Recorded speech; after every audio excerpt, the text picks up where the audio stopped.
Islamabad terms the decision as unfortunate and biased.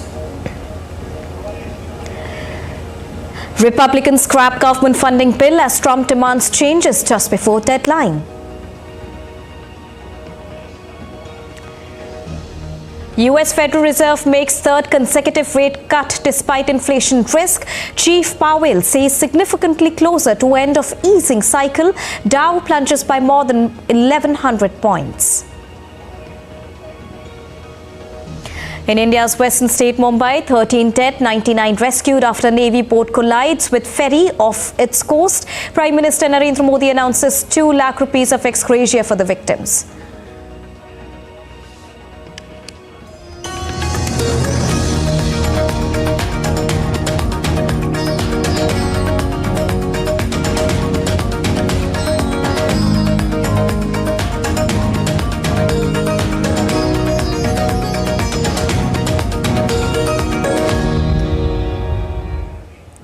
Very good morning to all of you viewers watching DD India News Hour, and to begin with the latest from the United States.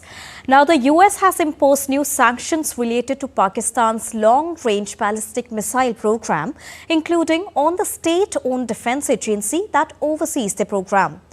The State Department spokesperson, Matthew Miller, in a statement said that the measures slapped on the National Development Complex and 3 firms were imposed under an executive order that targets proliferators of weapons of mass destruction and their means of delivery.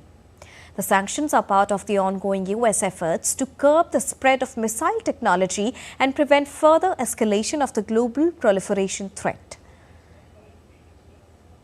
As a result of these sanctions, the entities involved will face financial and trade restrictions, including being cut off from the US markets and the resources.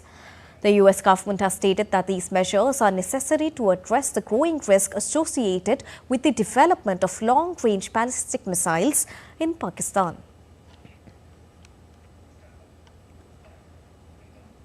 Updates on Ukraine-Russia conflict. Ukrainian President Volodymyr Zelensky on Wednesday met with his French counterpart Emmanuel Macron in Brussels on the sidelines of a European Union Western Balkans summit. During their meeting, both the leaders discussed on possible deployment of French troops in Ukraine as a means to help achieve a stable peace. Now, the meetings come at a crucial time as Ukraine urges its allies to strengthen support both on the battlefield and diplomatically before any potential talks with Russia. Taking to X, Zelensky said that Ukraine and France share a common vision that is reliable. Guarantees are essential for peace that can truly be achieved. He further said that Kyiv is working on President Macron's initiative regarding the presence of forces in Ukraine that could contribute to stabilizing the path to peace.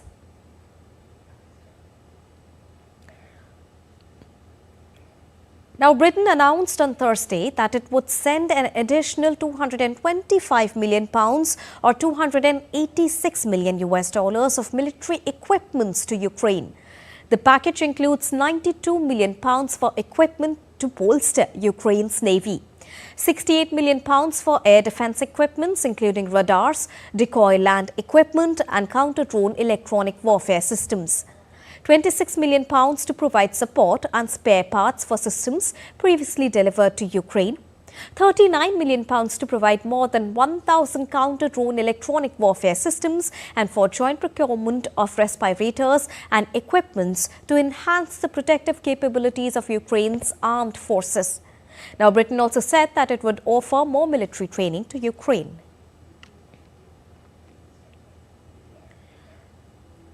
Meanwhile, British Foreign Minister David Lammy on Wednesday urged European allies to step up their support for Ukraine. The comments came while he was in Brussels, Belgium, to meet with Ukraine's Zelensky, NATO Secretary General Mark Rutte, and other European allies to discuss military and financial support as well as military training. There is no doubt that we meet at a time when there is widespread bloodshed and loss of life on the battlefield, where Ukraine's energy supplies are being attacked on an almost daily basis, and in which the front line is bloody and feels rather merciless. For all of those reasons, it's hugely important that allies right across Europe step up in that support that they are giving Ukraine, the training that is still necessary for their armed forces, the finances that we need over the longer term, and we have to find innovative ways to find that finance. Those are the conversations that are going on so that we can put Ukraine in the strongest possible position. Now, after the United Kingdom, the World Bank also approved $2.05 billion funds to Ukraine on Wednesday. The newly allocated funds from the World Bank includes the first grant from a new $20 billion US loan fund for Kyiv that is backed by income from frozen Russian sovereign assets. The new package aims at boosting Ukraine's financial and economic stability, also includes World Bank financing of $1.05 billion that is enhanced with loan guarantees from a trust fund supported by Japan and Britain. Now, in the face of Donald Trump's announcement to reduce defense funding to Ukraine, U.S. Secretary of State Antony Blinken said that our aid to Kyiv's defense forces have increased jobs back in the U.S. The comments were made during an event hosted by the Council on Foreign Relations in New York. It's important to explain to people the money that we've spent defending Ukraine, most of that was spent here in the United States, in our own defense industrial base, manufacturing, building stuff that the Ukrainians need to defend themselves. Good American jobs have been a result of that. Now, U.S. Secretary of State Antony Blinken on Wednesday said he remained hopeful of reaching a ceasefire between Israel and Hamas in Gaza and promised to use his remaining month in the office to achieve it. Now, Blinken, repeating an assessment made last week when he paid his 12th visit to the West Asia since the conflict began, said that Hamas was showing more flexibility due to losses inflicted on its patron, Iran. Speaking at the Council of Foreign Relations in New York on Wednesday, Blinken said that ending conflict was in Israel's interest and that there needed to be an agreement on post-conflict governance. The United States, joined by Arab mediators, sought to conclude an agreement between Israel and Hamas to end the 14-month-old conflict in Gaza. Now, according to sources, an agreement could be signed in coming days on a ceasefire and a release of hostages held in Gaza in return for Palestinian prisoners held by Israel.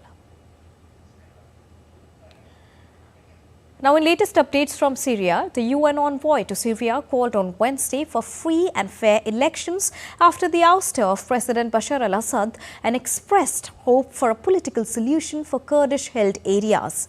Now, years of civil war have left the country heavily dependent on aid, deeply fragmented and desperate for justice and peace. Calling for immediate humanitarian assistance, the UN Special Envoy said that he hoped to see an end to international sanctions levied against Syria over Assad's abuses. Now, rooted in Syria's branch of Al-Qaeda and proscribed as a terrorist organization by several Western governments, HTS has sought to moderate its rhetoric by assuring protection for the country's many religious and ethnic minorities. It has also appointed a transitional leadership that will run the country until the 1st of March. The country's new rulers have sought to keep its institutions going, and on Wednesday, a commercial flight took off from Damascus airport to Aleppo, the first since Assad was toppled and fled to Russia. Now, they've also stepped up contacts with countries that had long seen Assad as a pariah and with international institutions. Now, meanwhile, Turkish President Tayyip Erdogan said on Wednesday that Turkey and Lebanon agreed to act together to ensure stability in Syria as the country's two significant neighbors. Speaking at a press conference with Lebanese caretaker Prime Minister Najib Mikati, Erdogan also said Lebanon's security as well as a lasting peace in Gaza are keys to stability in the region. He also said that Israel needs to end its presence on Syrian territories, while Mikati said Lebanon was suffering greatly due to Israel's continuing attacks.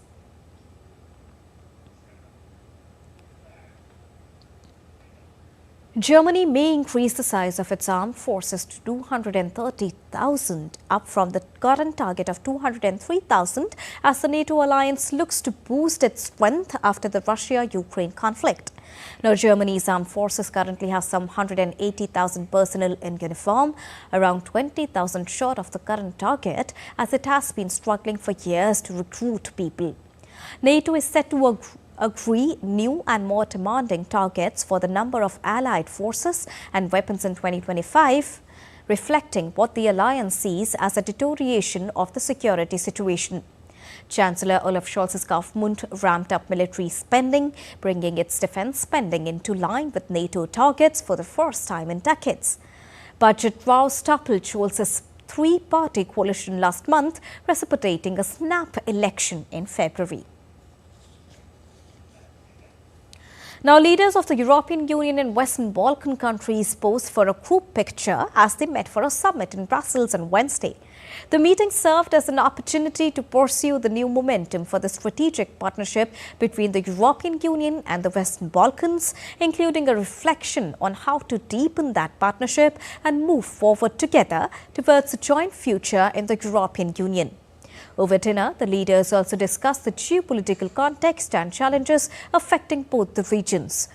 The summit was chaired by President Antonio Costa for the first time in his new capacity as the President of the European Council.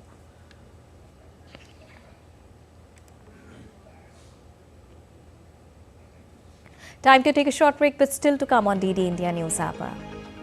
US Supreme Court agrees to hear TikTok case 9 days before social media platform faces a ban.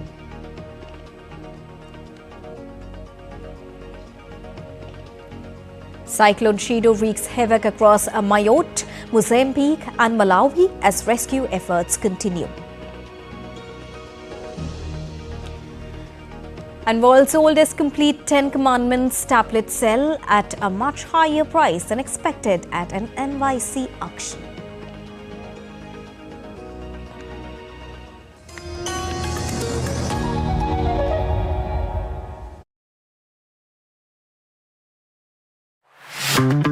Goa, a food paradise, both steeped in historical culinary tradition and at the forefront of a modern-day food revolution that is fresher, more local, and more global than ever before. I'm embarking on a journey across the state to explore the very best of food here. This is honestly my favorite way to eat an egg. Break bread with some of Goa's most loved chefs and understand what food really means to communities here.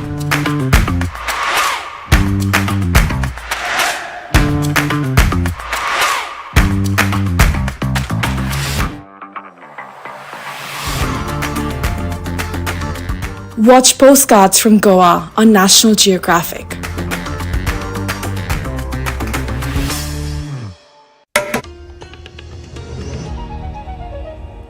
Welcome back after that short break. You're watching DD India News Hour. Now, US President-elect Donald Trump urged Republican lawmakers on Wednesday to scupper a cross-party deal to avert a fast-looming US government shutdown. Staring down a Friday night deadline to fund federal agencies, party leaders in Congress had agreed on a continuing resolution to keep the lights on until mid-March and avoid having to send public workers home without pay over Christmas. Now, Trump holds huge sway over Republicans, and his intervention makes it almost certain that the bill will fail. But the compromise was pillared by numerous Republicans, most notably tech billionaire Elon Musk, whom Trump has charged with slashing the government spending in his second term.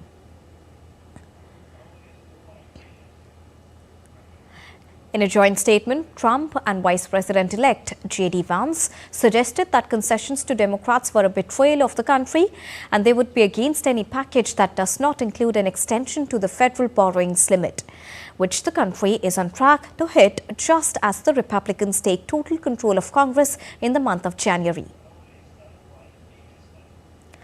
Well, the current federal debt is $36.2 trillion and the Congress has raised the limit more than 100 times to allow the government to meet its spending commitments.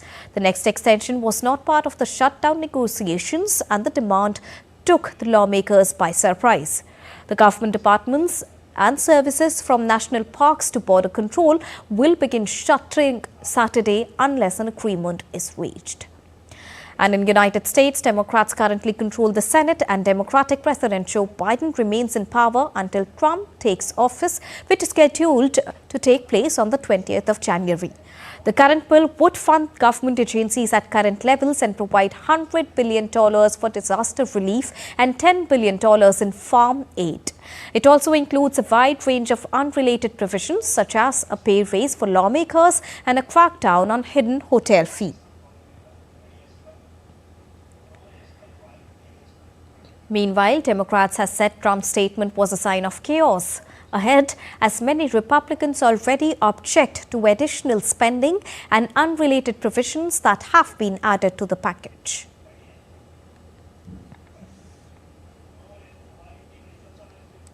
House Republicans have now unilaterally decided to break a bipartisan agreement that they made. House Republicans have been ordered to shut down the government and hurt everyday Americans all across this country. House Republicans will now own any harm that is visited upon the American people that results from a government shutdown or worse. An agreement is an agreement. It was bipartisan. Now, the U.S. Supreme Court agreed on Wednesday to hear TikTok's appeal of a law that would force its Chinese owner to sell the online video sharing platform or shut it down. The U.S. government alleges TikTok allows Beijing to collect data and spy on the users. It also says the video hosting service is a conduit to spread propaganda, though China and ByteDance strongly deny these claims. The U.S. top court scheduled oral arguments in the case for the 10th of January, that is 9 days before TikTok faces a ban unless ByteDance divests from the popular app. The law signed by President Joe Biden in April would block TikTok from U.S. app stores and web hosting services. TikTok is arguing that the law, the Protecting Americans from Foreign Adversary-Controlled Applications Act, violates its First Amendment free speech rights. The potential ban could further strain U.S.-China relations, just as Donald Trump prepares to take office as the president on the 20th of January. The United States expressed concerns at the United Nations Security Council meeting over Russia's plans to support North Korea's nuclear program. Now, this would undermine the long-standing campaign for the denuclearization of the Korean peninsula. In the month of September, Russian Foreign Minister Sergei Lavrov declared the issue of denuclearization of North Korea closed for Moscow. U.S. Ambassador to the UN, Anil Thomas Greenfield, stated during the Security Council meeting on the 18th of December that, I quote her here, "Alarmingly, we assess that Russia may be close to accepting North Korea's nuclear weapons program," unquote. She further added that this would overturn decades of Russia's commitment to supporting the denuclearization of the Korean peninsula.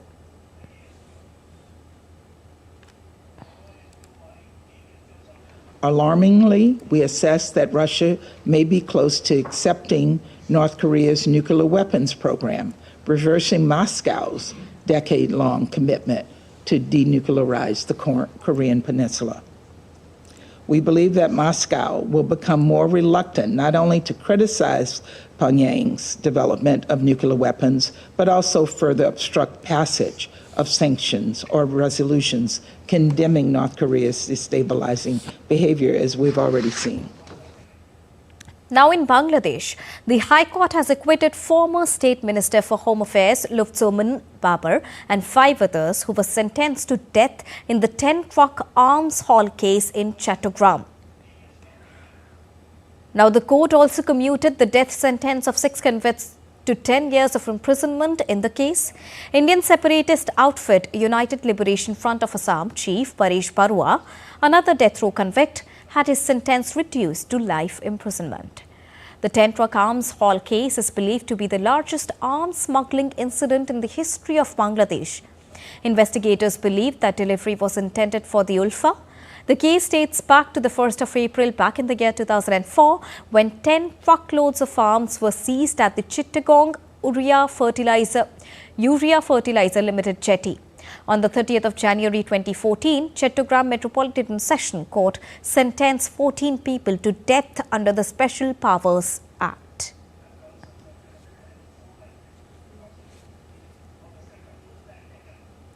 And to discuss more on this, I am joined by DD India correspondent Naval Singh Parmar from Bangladesh on phone line. Good morning, Naval. Now, the offence amounts to serious security issues for which the former minister has been acquitted now. Tell us more about this. The Mr. Laptojaman Babar, a former Minister of State for the Home Affairs and BNP leader, was involved in many criminal cases in Bangladesh, and Chittagong arm hole case is one of them. Apart from that, he was allegedly involved in the grenade attack in which around 24 people were killed on a public rally. And arms smuggling, illegal arm related case, and the murder case and the attempt to murder case. But the way he is getting acquittal in the cases very rapidly in Bangladesh, definitely it is a matter of concern for the sub-region regarding the safety and security. Because there are allegations that he was having a link with the Huzi, Harkat ul Jihadi al Islami, and as I mentioned in the story that the Ulfa. Ulfa chief Paresh Barua was also sentenced in the same case. So there were a link between the Ulfa and the kind of organizations or the kind of circle was involved or active that time in Bangladesh. This case is around 20 years old, but nowadays the way the Babar and other person who were involved in such kind of act are getting acquittal and bails.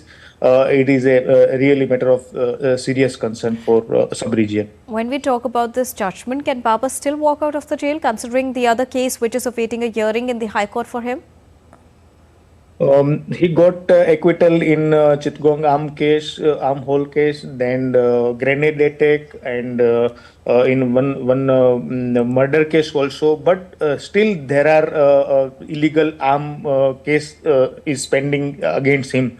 So it is not the case he will walk out very soon. But the way he is getting relief from the judicial system of Bangladesh, so in the coming days he might walk out of the jail and it will be the circle or the we can say the group which was active in such kind of activity. It was 20 years back. Now it is dismantled, but the other people are getting acquittal and bail, and they are freely coming out of jail. And the involvement of some foreign agency, and that will create some kind of concern for the law and order situation here as well as the sub-region. All right. Thank you so much, Naval Singh Parmar, for joining us from Dhaka and bringing us the latest on the developing situation. Moving on. Now, Cyclone Chido has killed 13 people in Malawi after devastating France's Mayotte archipelago and hitting Mozambique. France declared exceptional natural disaster measures for Mayotte to ensure faster and more effective management of the crisis. Rescuers raced on Wednesday to find survivors in the ruins of shanty towns while also unblocking roads and clearing rubble. Bulldozers were clearing the heliport of the island's only hospital as residents were busy repairing their metal sheet huts. Health services across Mayotte are in tatters. while power and mobile phone services have been knocked out. The airport is closed to civilian flights, while the question of how to ensure supplies of drinking water has caused mounting concern in the area.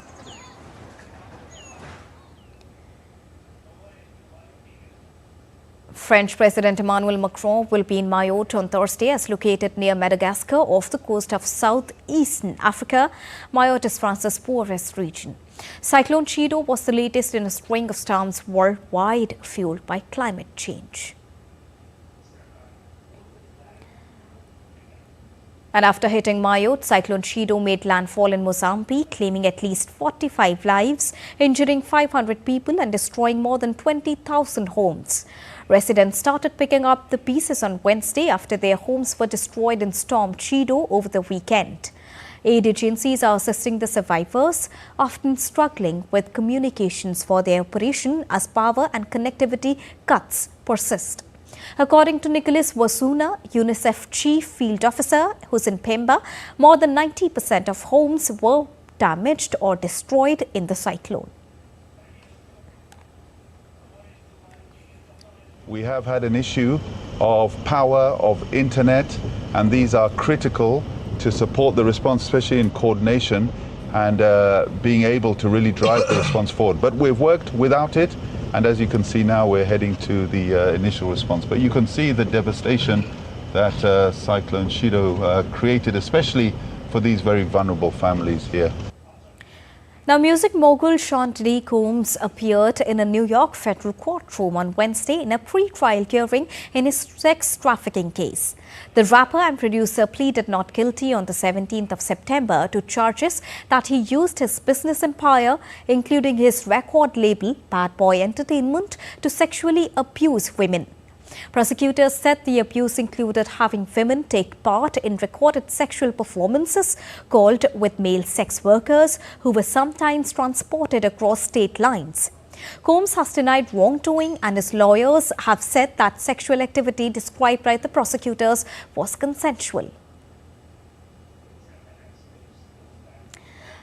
And now let's take a look at other stories making news around the world. Colombian Army's Coast Guard intercepted a shipwrecked vessel carrying close to 1.5 tons of cocaine in Buenaventura. The boat was heading to Central America. 3 men were rescued and later detained. The confiscated cocaine is estimated to hold a value exceeding $50 million in the international black market. Families held a protest against child deaths, most of whom were killed by stray bullets in Rio de Janeiro on Wednesday. NGO organizing the protest said it monitored child and adolescent violent deaths in Rio since 2007, recording 115 cases. 48 victims aged between 17 months and 14 years recorded between 2020 and 2024.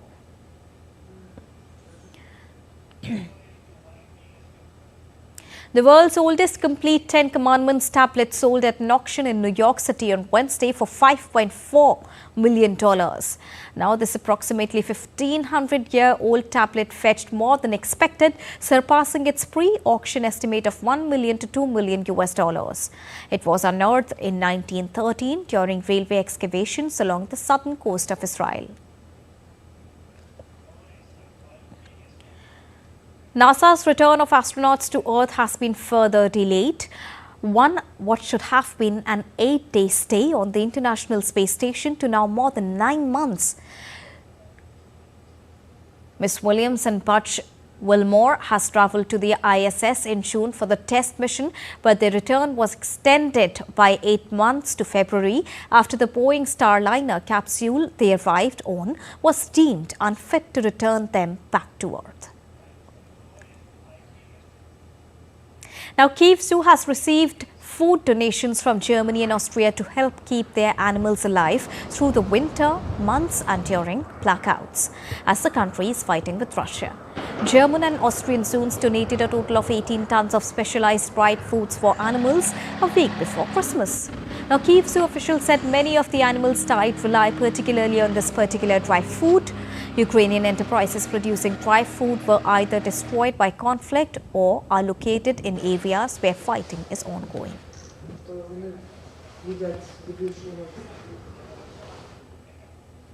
Time to take a short break, but still to come on DD India News Hour.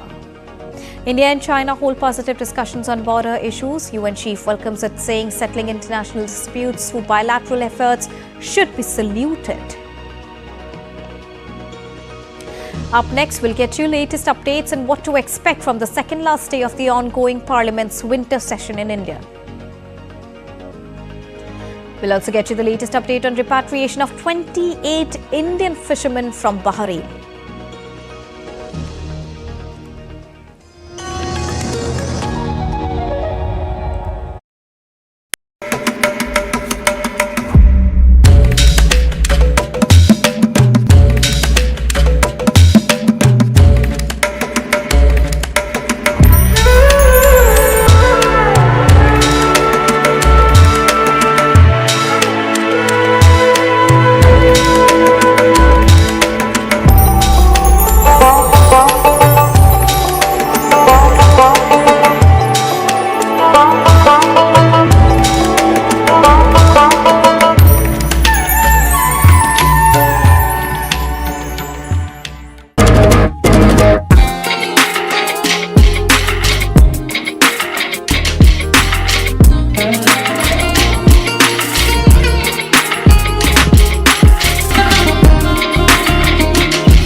Welcome back after that short break. You're watching DD India News Hour. Let's quickly recap the top headlines. US imposes new sanctions over Pakistan's nuclear armed missile program. Islamabad terms the decision as unfortunate and biased. Republicans scrap government funding bill as Trump demands changes just before deadline. US Federal Reserve makes third consecutive rate cut despite inflation risk. Chief Powell says significantly closer to end of easing cycle. Dow plunges by more than 1,100 points. In India's Mumbai, 13 dead, 99 rescued after Navy boat collides with ferry off its coast. Prime Minister Narendra Modi announces ex gratia for the victims. Now, India and China held high-level talks on Wednesday to address their long-standing border dispute and mend frozen ties after years of tension.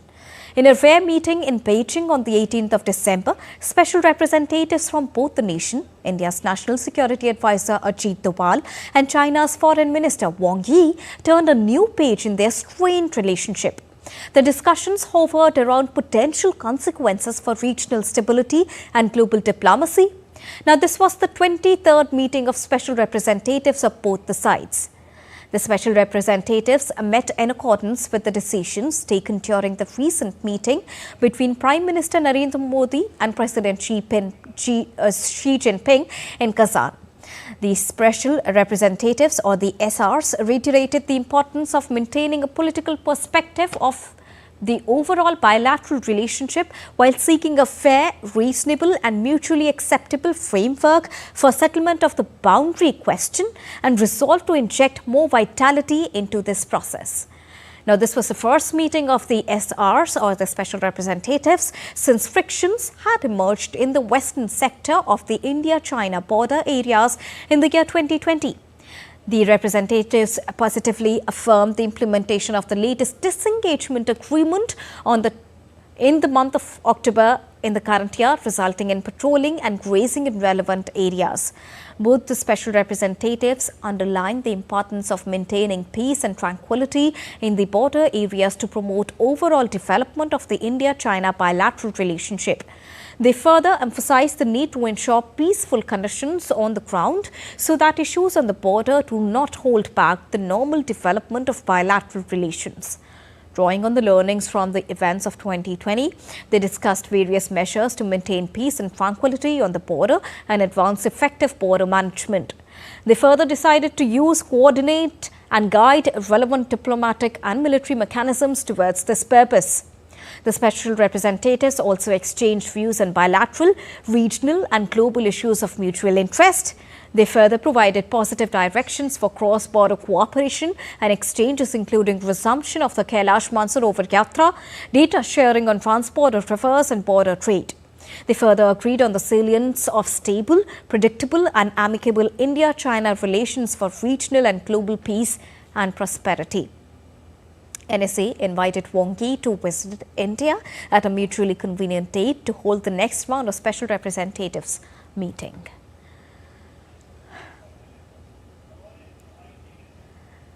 Besides the special representatives meeting on border issue, NSA Ajit Doval also called up on Chinese Vice President Han Zheng in Beijing, noting that next year will mark the 75th anniversary of the establishment of diplomatic relations between China and India. China's Han said the two sides should implement the important consensus reached by the leaders of the two countries, maintain the momentum of high-level exchanges, foster political mutual trust and gradually resume institutional dialogue as well as exchange and cooperation in such fields as economy, trade and culture to bring bilateral relations back on the track of stable development.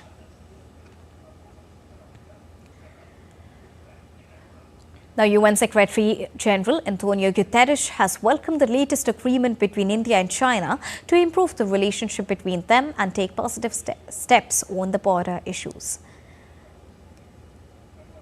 His spokesperson Stephen Dujarric said on Wednesday that United Nations welcomed the positive result of this effort of a very important bilateral diplomacy rather. He added that settling international disputes through bilateral efforts should be saluted.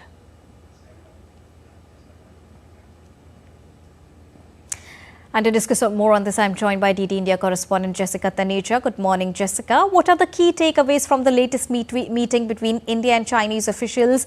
We did take our viewers through some of the important highlights, but how do you see the latest development brewing up as, Jessica? Good morning, Deepika. Well, certainly an important day yesterday for the two sides in both India and China. The special representatives met for the 23rd time. Ever since its inception in 2003, while the significant moment being it comes after a gap of nearly 5 years. And you saw when the standoff in eastern Ladakh, the western sector, in 2020 had briefly halted those exchanges. But with the key takeaways, as you pointed out and were playing out for our viewers just a short while ago, the important thing to highlight is while most of the other key agendas were pretty much understood as to how this would go, especially if you talk about the implementation of the disengagement agreement, which was settled on the 21st of October. Now, the effective implementation now means that there has been disengagement on two friction points, Depsa and Demchok, which were the contentions earlier as well, along with other 5 friction points. So talking about a long-term solution to the border issue, this is what this mechanism particularly focuses on, and also brief, moments where there have been where there has been breakdown on other mechanisms. This somehow has always been able to sort of work around recurring issues over the years. And we've also had the WMCC, which is the working mechanism for coordination and a consultation on the India-China border issue. So that has also been, taking place in the background for some time now to ensure an overall stability that India-China relationship would have needed. But the resumption of the Kailash Mansarovar Yatra is an important highlight. What we haven't been able to see this time is any talk of resumption of commercial flights or journalist exchanges. Both the special representatives, of course, the talks were to lead to an expansion of the existing bilateral trade as well, because remember, China is one of our largest trading partners in the region, as is with many countries. So, and two, an economic giant at that one. So difficult to ignore and not have normalization of ties with a country with whom you share 3,500 kilometer border. But from the Indian side, the reason this wasn't taken up or this didn't see momentum to that effect in the last 5 years and thaw in the relation, because India's demand was simple and clear: resolve the border issue, and then we'll talk about trade and bilateral, relations could be resumed to the level which we saw before 2020. So this certainly has given a momentum to that, and with the invitation extended to Wang Yi to visit India for the next round of talks, this certainly goes on to show that both the sides do want to work out things. But as is the case with the India-China border issue, it's always a work in progress, and no permanent solutions have ever been part of this mechanism. But how are we expecting the world to react to this development, because both of them are in the top 5 economies, Jessica? You also played out the statement that came out from United Nations Secretary General Antonio Guterres, who seemed to have suggested that this is a welcome move, as would be. Effective diplomacy, of course, is always applauded, and in this case, it has been the case.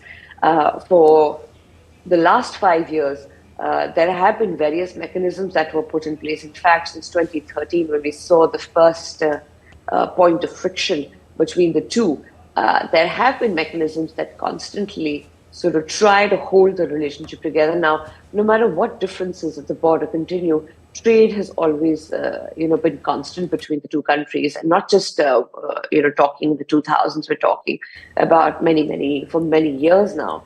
So that continues, but at the same time, enhancing those trade ties and looking at how important the two players are in the Indo-Pacific region, the stability and the security of the region, and the kind of geo-economic implications it could have. This, of course, is a welcome move by the world, where two neighbors, indulge in effective diplomacy and show the world that perhaps dialogue can achieve a lot more than swords and spears. All right. Thank you so much, Jessica, for joining us and bringing us a rounded perspective to this developing issue. Now moving on, a joint parliamentary committee has been formed to review the Constitution 129th Amendment Bill that seeks to amend the Constitution to allow for simultaneous federal and state elections. Now, the bill, which is a part of the One Nation, One Election initiative, will be reviewed by 31 parliamentarians, including 21 MPs from the lower house, that is the Lok Sabha, and 10 from the upper house of the Indian Parliament, that is the Rajya Sabha, while BJP's PP Chaudhary will lead the committee. The Joint Parliamentary Committee, or the JPC, will submit a report to the Lok Sabha on the first day of the last week of the next session of the Parliament.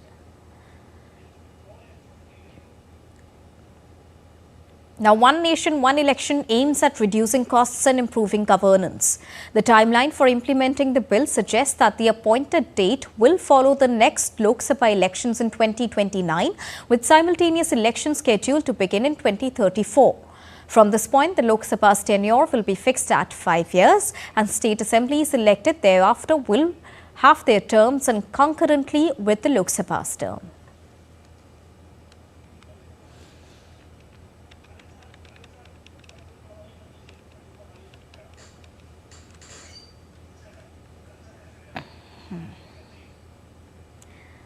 And my colleague Anil Thomas joins us with more information on this. A very good morning to you, Anil. Now tell us about the recent announcement on the members of JPC, which has been formed on One Nation, One Election. First, Anil.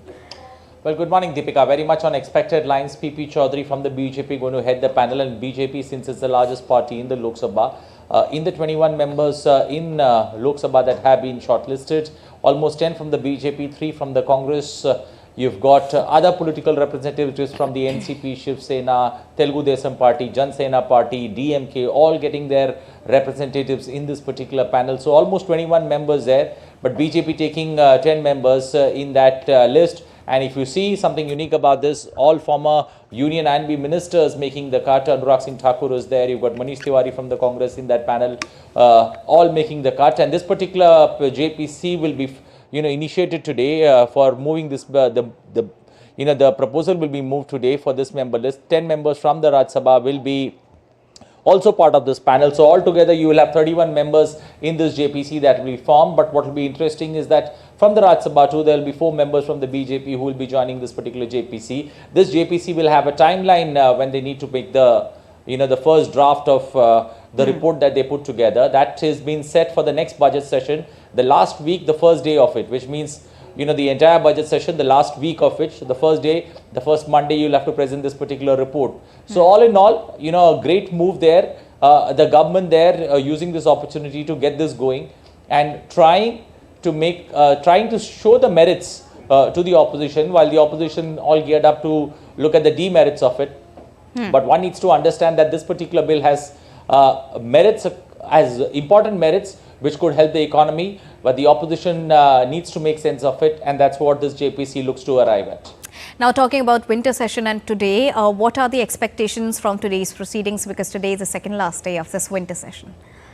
Well, exactly. This is the penultimate day of the winter session. Many bills being lined up in both houses of parliament. The Rajya Sabha has 3 bills that will be, if there is any headway that's made, that the government will be trying to push. In the Lok Sabha, there are 3 bills along with the JPC that the law minister will be moving, because this particular moving to the JPC has 2 laws that come into play. So all in all, it's a very busy day for the government. But, the opposition does not seem to be rather stung or stunned with what's happened here in the Constitution Day speech. And they continue to demand an apology from the Home Minister. The leader of opposition in Rajya Sabha, Mallikarjun Kharge, did hold a press conference, a rebuttal of which was given by the Home Minister when he held a press conference in the party office. The Prime Minister has stood strongly behind the Home Minister. So there is no headway that's been made. We'll have to see another bright morning, the penultimate day. Is there some ice broken? And we get to see some business transaction takes place. But the atmosphere, at least in the parliamentary complex, is pretty frosty. And I think as the parliamentarians get inside, not much is expected to change. All right. Thank you so much, Anil, for joining us and bringing us the latest on the parliament proceedings. Moving on, at least 13 people were killed and 99 rescued after an Indian Navy speedboat crashed into a ferry off the Mumbai coast on Wednesday. According to official statement, the Indian Navy craft lost control while undertaking engine trials in Mumbai harbour due to engine malfunction. As a result, the boat collided with a passenger ferry that subsequently capsized. The ferry was transporting passengers from Gateway of India to Elephanta Island. The deceased include a naval officer and 2 people from the original equipment manufacturer on board the naval craft. An inquiry has been initiated to determine the exact cause of the incident.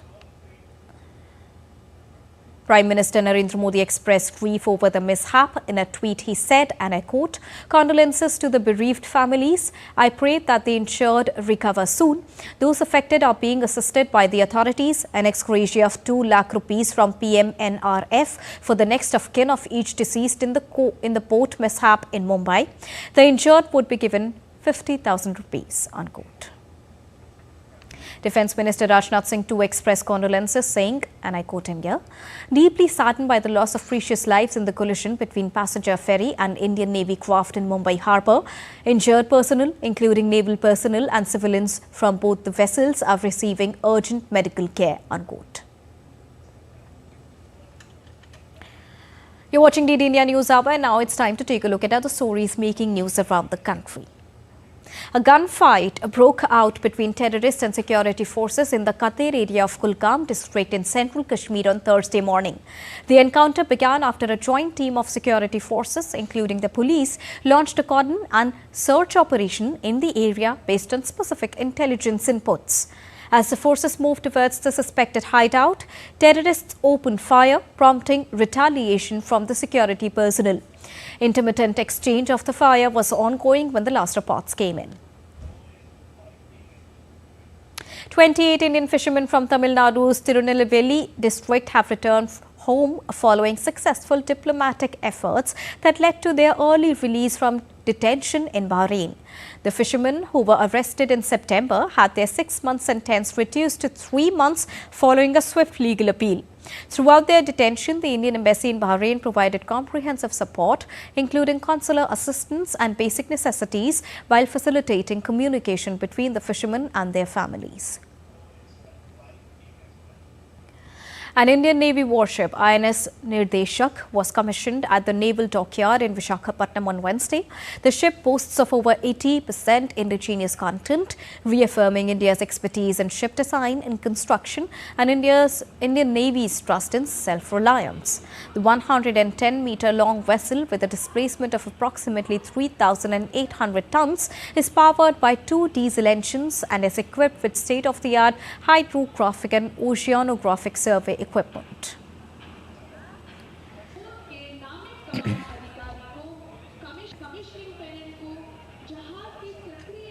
Time to take a short break, but still to come on DD India News Hour. India becomes the 3rd largest exporter of smartphones in the world. And in sports, Indian women all set to take on West Indies in the 3rd and final T20I today.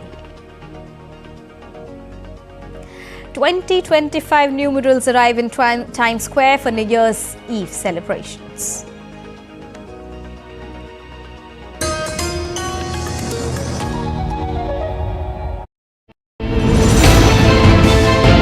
Geopolitics and trade deals.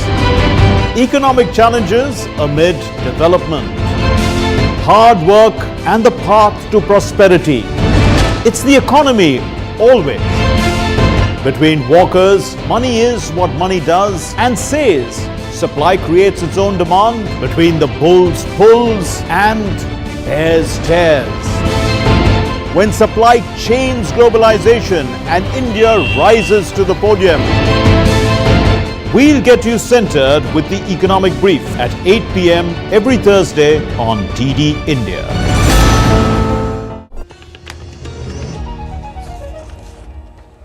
Welcome back. After that short break, you're watching DD India News Hour, and now it's time to get you all the latest from the world of business.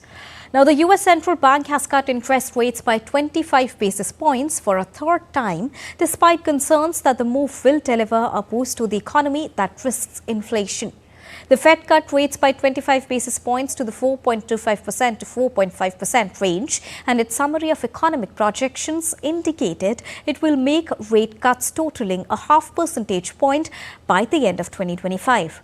The Fed's 19 policymakers projected that they will cut their benchmark rate by a 0.25 point just twice in 2025, down from their previous estimate in September of 4 rate cuts. Now, US central bankers now project they will make just 2.25 percentage points rate reductions by the end of 2025. That is 0.5 percentage point less in policy easing next year than officials anticipated as of September. US Federal Reserve Chair Jerome Powell highlighted a cautious outlook at his post-meeting news conference after the rate cut. The outlook is pretty bright for our economy. We have to stay on task, though, and continue to have restrictive policies so that we can get inflation down to 2%. The U.S. is not feeling really the effects of geopolitical turmoil, but we are certainly at a time of elevated geopolitical turmoil, and it remains a risk. And now to get us the latest on this, I'm joined by DD India correspondent Amit Mukherjee. Good morning, Amit. Now, the US Federal Reserve cuts key rate interest by 0.25%. How can this make an impact on daily lives, Amit? Well, Deepika, one must understand that these spate of rate cuts, the 3 rate cuts which have been affected by the Fed since September, has come after a long period. In fact, 14 months. If you look at the past between 2022 March and 2023 July, the Fed had actually increased the lending rate in 11 occasions. So after that, and it remained at that level between July 23rd till September 2024. So in a way, this is basically to boost the economy. And this rate hike was affected because US was witnessing the worst, in fact, sort of a inflation, a recessionary trend in the last 40 years. To overcome that, all these rate hikes were actually affected so that, the liquidity could be squeezed out of the market and inflation could be controlled. But still the inflation remains on a higher side because, the target is of 2%, and you rightly pointed out, it has been pegged at 2.5% in 2025. But definitely this rate cut is going to boost the economy in terms of consumers will have more leeway to kind of borrow money and spend in schemes like housing, and also they can spend on luxury items which they have not been doing for the past 2 years or more since the COVID had actually happened. So in a way this will be boosting the economy, but again it's a very, very calculated risk which Powell has taken right now because all the parameters are not correct. In fact, inflation still continues to be on it's uncontrollable slightly because it continues to be on the higher side. And also the other thing which probably has triggered this rate cut is also a good employability figure which we are seeing in the US market right now, because more and more people are getting employed and the rate of unemployability has decreased significantly. Because so we are looking at basically some way the US is looking at to boost the economy because it has been struggling for the last 2 years, which probably has not been highlighted in a big way. Also, Fed Chair Powell said that the US economy has been remarkable in his speech. And further, if we talk about it, 2 more rate cuts are being indicated for the upcoming year, 2025. Give us a sense of how the political parties are reacting to this slow growth. Well, Deepika, again, another thing one needs to understand that as the Biden administration is going out just to make a feel-good factor, this kind of a rate slash has been affected. And, as you know, that Trump, the president-elect right now, will be taking over from January 20th. But again, like I said, it's a very, very calculated risk which Powell has taken, despite the fact that inflation is not totally under control. Of course, he says that, U.S. remains isolated from the geopolitics, which is, and the unrest which are happening in different pockets of the world, which may not be entirely true. And one has to see what kind of a policy change the new administration, the Trump administration, makes once he comes into power. So he'll be keeping a very close watch, very little headroom. In fact, we may not even see the 2 rate slashes which he's talking about in the next year. In fact, that also reflected on the sentiments of the market, which actually plummeted drastically yesterday. Okay, thank you so much, Amit, for joining us and bringing us the latest information on US Fed rate cuts. Moving on, India has become the 3rd largest exporter of smartphones in the world, which was on the 23rd rank back in the year 2019. Now, the country's smartphone exports have also breached the 20,000 crore rupees mark in a single month in November 2024, according to data submitted by companies and figures compiled from industry associations. Now, in sports and women's cricket, India will take on the West Indies in the 3rd and final T20I in 3-match series scheduled to take place in Navi Mumbai on Thursday. With the series currently being tied at 1-1, the 3rd match is the virtual decider, with India hoping to make amends at home after the recent disappointment of losing an ODI series to Australia. Moving on, preparations for New Year's celebrations is underway as around a fortnight before the New Year's Eve, the giant 7-foot-tall numerals for the year 2025 arrived in Times Square on Tuesday. The sign will install atop a 1 Times Square to illuminate at midnight on New Year's Eve. The 4 numerals will use a total of 620 energy-efficient LED bulbs.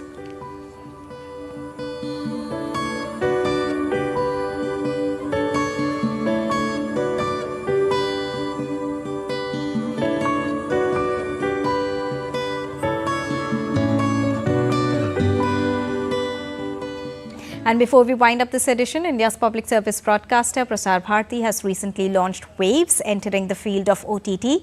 Waves provides a complete infotainment ecosystem to digital media and OTT audiences. If you also want great content for free, then download Waves today. We'll be back with more news as it breaks here on DD India. I'm Deepika, and from all of us here in New Delhi, thank you so much for watching DD India News Hour. Namaskar.